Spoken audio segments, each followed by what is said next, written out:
ಸದ್ಯ ಉಡುಪಿ ಜಿಲ್ಲೆಯಲ್ಲಿ red alert ಮುಂದುವರಿತಾ ಇದೆ. ಭಾರೀ ಮಳೆ ಹಿನ್ನೆಲೆ ಅಲ್ಲಿನ ಜನಜೀವನ ಅಸ್ತವ್ಯಸ್ತಗೊಂಡಿದೆ.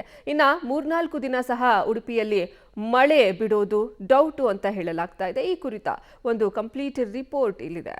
ಸ್ವರ್ಣ ನದಿಯಲ್ಲಿ ಕೊಚ್ಚಿ ಹೋದ ತೆಂಗಿನ ಮರಗಳು. ಉಡುಪಿಯಲ್ಲಿ ಧಾರಾಕಾರ ಮಳೆ, ರೆಡ್ ಅಲರ್ಟ್. ಕಾರ್ಕಳ ಕಾಪುವಿನಲ್ಲಿ ಕೊಚ್ಚಿ ಹೋದ ಬದಲಿ ರಸ್ತೆ. ಲೋಕೋಪಯೋಗಿ ಇಂಜಿನಿಯರ್ಸ್ಗೆ ಗಡುವು. ಉಡುಪಿ ರಾಜ್ಯದಲ್ಲಿ ಅತಿ ಹೆಚ್ಚು ಮಳೆಯಾಗುವ ಜಿಲ್ಲೆ.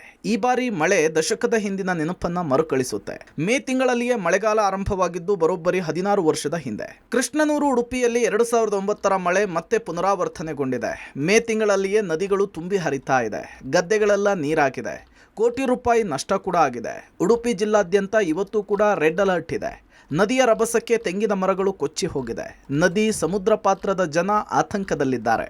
ಕಾರ್ಕಳದಲ್ಲಿ ಹೊಸ ಸೇತುವೆಯ ಕಾಮಗಾರಿ ವೇಳೆ ನಿರ್ಮಿಸಿದ ಬದಲಿ ರಸ್ತೆ ಕೊಚ್ಚಿ ಹೋಗಿದೆ. ಉಡುಪಿಯ ಕಾಪು ಭಾಗದಲ್ಲಿ ಗದ್ದೆ ಬದಿಯ ಕಾಲುವೆ ನೀರು ಬದಲಿ ರಸ್ತೆಯನ್ನ ಕಿತ್ಕೊಂಡು ಹರಿದಿದೆ. ಜನ 5-6 ಕಿಲೋಮೀಟರ್ ಸುತ್ತಿ ಬಳಸಿ ಓಡಾಡುವಂತಹ ಪರಿಸ್ಥಿತಿ ನಿರ್ಮಾಣವಾಗಿದೆ.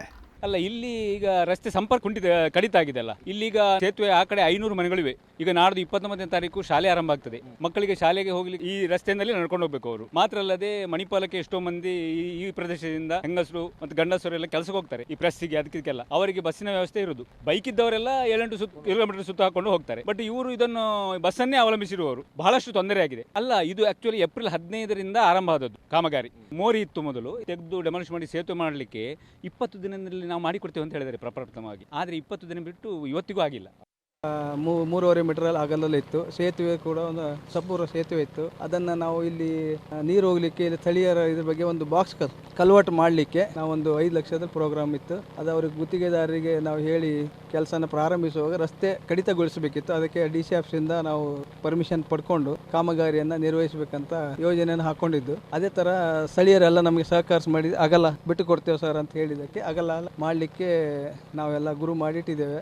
25ನೇ ತಾರೀಕಿಗೆ ನಾವು ಇಟ್ಕೊಂಡಿದ್ದಂದ್ರೆ 20 ತಾರೀಕಿಗೆ ಪ್ರೀ ಮಾನ್ಸೂನ್ ಬೇಗ ಬಂದಿತ್ತು. ಹಾಗಾಗಿ ನಮ್ಮ ಕೆಲಸ ಒಂದು 5 ದಿನ ಪ್ಲಾನಲ್ಲಿ ಎಲ್ಲ ಕೆಲಸ ಮುಗಿದು ನಾವೊಂದು ಕಾಮಗಾರಿಯನ್ನು ಹಸ್ತಾಂತರಿಸಲಿಕ್ಕೆ ತಯಾರಿ ಮಾಡ್ತಾ ಇದ್ದೇವೆ. ಈ ನಡುವೆ ಉಡುಪಿ ಜಿಲ್ಲೆಯಲ್ಲಿ ಶಾಲೆಗಳು ಯಾವಾಗ ಪುನರಾರಂಭ ಎಂಬ ಕ್ಲಾರಿಟಿಗೆ ಜಿಲ್ಲಾಡಳಿತ ಬಂದಿಲ್ಲ. ಶಾಲಾ ಕಾಲೇಜು ಆರಂಭಕ್ಕೂ ಮುನ್ನ ಓಡಾಡಲು ವ್ಯವಸ್ಥೆ ಮಾಡಿಕೊಡಿ ಅಂಥೇಳಿ ಗ್ರಾಮಸ್ಥರು ಒತ್ತಾಯಿಸ್ತಿದ್ದಾರೆ. ಆದರೆ ಕಾಮಗಾರಿ ಪೂರ್ಣಗೊಳಿಸಲು ಮಳೆ ಬಿಡುವು ಕೊಡ್ತಿಲ್ಲ. Deepak Jain, public TV, Udupi.